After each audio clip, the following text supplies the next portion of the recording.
They are more than just heroes. They are idols of Americans from toddler years right to the final reward. They stand at the corner of audience exultation and historic disappointment, and we all seem ready to build them up and tear them down just as fast. There is, in my opinion, no one who understands the mind of the athlete and their effect on people of all ages better than our next guest. The man who originated the phrase super agent and was once one of the most powerful reps in the NFL. After a short time away from the game, he's back. Just in time to bring sanity to the game and the athletes. His excellent book is set for paperback release August 26th, The Agent, My 40-Year Career Making Deals and Changing the Game. It's a pleasure to welcome Leigh Steinberg to the show. Leigh, a pleasure, my friend. Thanks for joining us.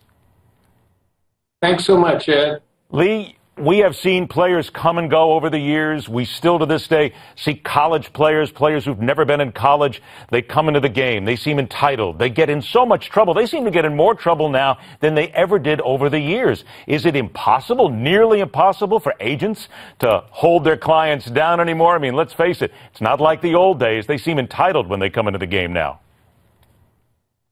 I think that what you're seeing is the expansion of media and the viral news cycle, so that back in the 50s, when someone drove drunk, it was never reported. When there was domestic violence, it was never reported.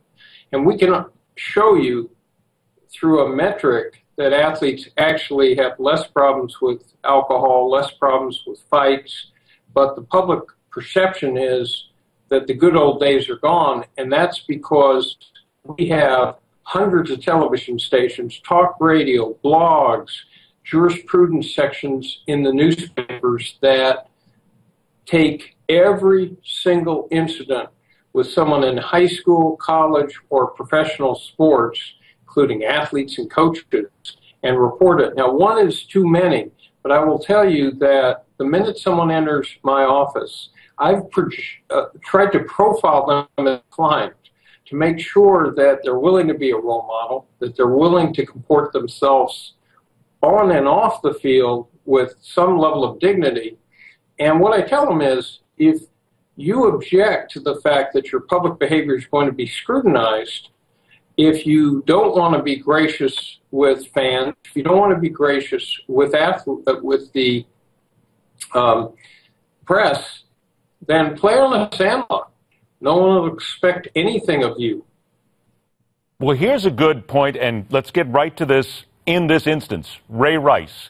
He recently spoke and talked about the fact of what he did that night in Las Vegas, the beating of his wife, his then girlfriend, I should point out as well. But he says that in this, it was the worst decision of his life. He's starting to turn around a little bit. Leigh, I want you to hear it. Here's what he said. Just leaving her there, like, how could I have done that? You know, so in my mind, like, how could you not help her up in that moment? That's the part that I wrestle with today. That's the person that, when you talk about, you know, the things that were being said, he's a monster. I understand. Leigh, hearing from Ray Rice and trying to come back in the game here, do you think that this is a seminal moment, though, in athletes? Because what happened to Ray was splashed everywhere around the world. He did it. He admits it. We all saw it. But maybe some of the other potential knuckleheads of the world might look at this and say, hey, I got to straighten up because this is my career and this is my life. The positive out of that horrific moment and horrific incident is that it shined a vivid light on the problem of domestic violence and domestic abuse. And it became a learning moment for all sorts of folks. The irony in all this, Ed, is that athletes can lead the way in the fight against domestic violence. Because of their high profile, they can permeate the perceptual screen that especially rebellious adolescents put up against all authority figures. So when I had the heavyweight champ Lennox Lewis of boxing cut a public service announcement that said, real men don't hit women, they can actually be the leaders in stimulating better attitudes towards domestic violence. And it was a teaching and learning moment for the whole country to realize that this behavior is completely unacceptable today, and people have to deal with it. Now, for an athlete to truly be accepted as repentant, one of the steps he has to show is that he's taken steps to prevent a recurrence.